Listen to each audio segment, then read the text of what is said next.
कोमल अपने माता पिता की इकलौती संतान थी जो बहुत नाजों से पली बड़ी थी। कोमल पढ़ाई में भी एक होनहार छात्रा थी। कोमल का सपना था पीएचडी करने का, जिससे वह अपने नाम के आगे डॉक्टर लगा सके। कोमल अपने घर से दूर जाकर दूसरे शहर में नीट के एग्ज़ाम की तैयारी करने में लग गई। कोमल दिन रात पढ़ाई में लगी रहती और एग्ज़ाम भी अच्छे से दिया। कोमल के नीट का पेपर देने के कुछ दिन बाद ही उसके पापा ने उसकी शादी तय कर दी। नीट का रिजल्ट आया, उससे पहले ही कोमल की शादी भी हो गई। शादी के 2 महीने बाद जब नीट का रिजल्ट आया तो सभी उसका रिजल्ट देखकर अचंभित थे। कोमल के चेहरे पर खुशी की लहर दौड़ पड़ी और उसकी आंखों में खुशी के आंसू आ गए। कोमल ने नीट का पेपर न सिर्फ पास किया था बल्कि पूरे भारत में वह 7वें स्थान पर थी। ससुराल और मायके दोनों जगह एकदम खुशी का माहौल था। कोमल के ससुर चाहते थे कि अब वह जॉब करे, पर कोमल का सपना आगे पढ़ाई करने का था। वह पीएचडी करना चाहती थी, जिसके लिए उसे कुछ वक्त के लिए ससुराल और पति से दूर अलग रहना था।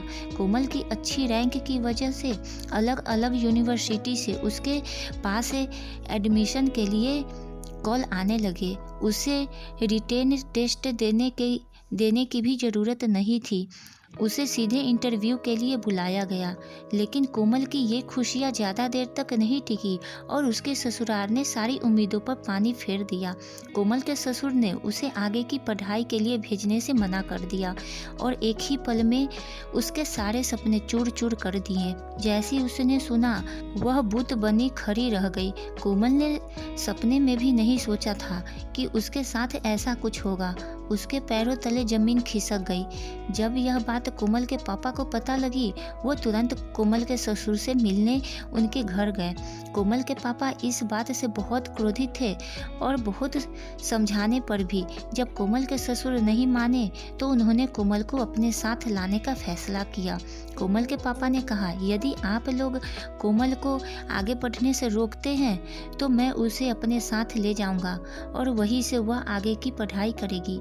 एक पिता कैसे अपनी बेटी के सपनों को यूं बिखरते हुए देख सकता है, जिसके लिए उसकी बेटी ने दिन रात एक कर दिए। कैसे वो उसे हारते हुए देख सकते थे। कोमल के पापा का लिया हुआ ये कठोर कदम सुनने में सबको बुरा जरूर लगा। लोगों ने ताने भी दिए कि वह अपना ही बेटी का घर उजाड़ रहे हैं, पर एक परिवार का असली मतलब समझने की ज़रूरत थी। काश कोमल के पापा उसकी शादी में इतनी जल्दीबाजी नहीं करते, उसे पहले अपनी मंजिल तक पहुंचने देते। उसके एक गलत फैसले ने कोमल के पूरे जीवन पर प्रश्न चिन्ह खड़ा कर दिया। कोमल को पढ़ाई छोड़कर मजबूरन ससुराल ही लौटना पड़ा और उसके जीवन की सारी खुशियाँ, सारे सपने कांच की तरह बिखर गए। क्यों एक लड़की को उसके सपनों की उड़ान भरने से रोका जाता है? क्यों किसी के सपनों को तोड़ा जाता है?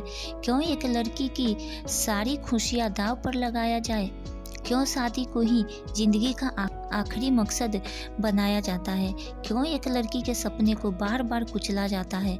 क्यों शादी और उम्र के नाम पर उनके सपनों को तोड़ दिया जाता है? आखिर क्यों? क्या सिर्फ इसलिए कि वो किसी की बेटी या बहू है?